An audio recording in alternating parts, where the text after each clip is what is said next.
Today I'm going to show you how to make this really easy creamy chicken cabbage skillet casserole. So what you're going to need is about a pound, which is about 450 grams of raw boneless skinless chicken breast, and you're going to want to cut those into smaller rather thick fillets. So mine were actually quite large, these chicken breasts, so I actually couldn't get only a pound. It's actually a bit more, so what I do is cut each one in thirds. So try to get sort of equal sizes and shapes out of them. Then you're going to need a tablespoon of olive oil, 4 cups of cabbage that's coarsely chopped, and I just did it in sort of big pieces like that. Next you'll need a half cup of sour cream and a half cup of mayonnaise, a dash each of salt, pepper, and garlic powder, 1/8 teaspoon of ground thyme, half teaspoon of onion powder, and a half teaspoon of a shawarma spice blend. Now I'll give you the ingredients below in the text to what this is because I've just made it myself, but any sort of a Middle Eastern seasoning blend that you like. This has basically got cumin, coriander, turmeric, black pepper, cayenne, garlic powder, and onion powder in it. But anything that's similar that you like would be just fine. And then lastly, we have 1 cup of shredded cheddar cheese. This is supposed to all be prepared in one pan. Like if you have a skillet or frying pan that can go from the stove to the oven, perfect. I don't, so I'm going to transfer it partway through to a casserole dish.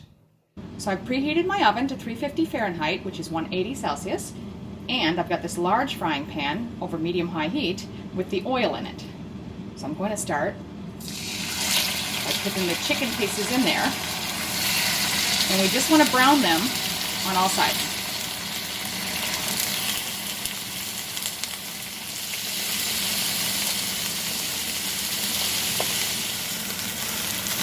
Great, now that's good. Those are browned. They're certainly not cooked through yet, and that's fine. We just want to get them all browned on all the outside edges. Now the smaller pieces, I've kept those sort of the outside as I go. It's hotter right in the middle, so these thicker pieces I've just kept turning around on the inside. And if yours are just sort of all flat like this, it's probably enough to brown both sides. Because of these thicker pieces having sort of odd shapes, I've been sort of standing them up and browning them all sides. So we'll remove these to a plate. As I said, they're not fully cooked yet, but keep your skillet going because we're going to add the next ingredients. Next step is I've lowered it to medium-high heat, and now we're going to add that cabbage and stir and cook that for several minutes just until it starts to wilt.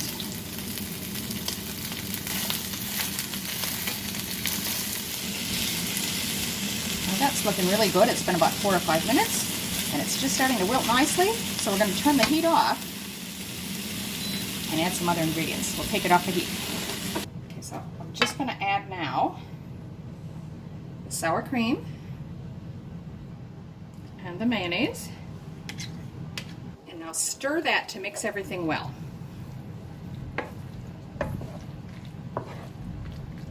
And then put all of the seasonings in. Now I've just blended everything together so I can add it all at once. Stir it again.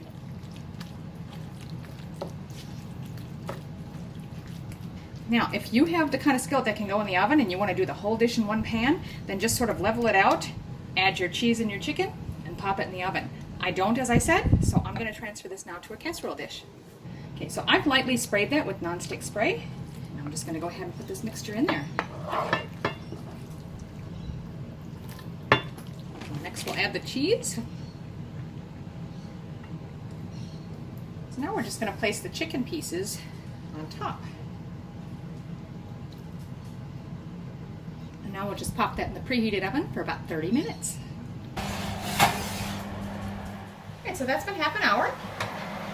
And it's very bubbly. Now as you can see, that's very hot and bubbly, so I'm going to let that sit for a few minutes before we plate it up. So there it is, creamy chicken and cabbage skillet casserole. And I've just sort of spooned a little of that extra sauce over the top of the chicken. And it's really quite tasty. I hope you enjoy it.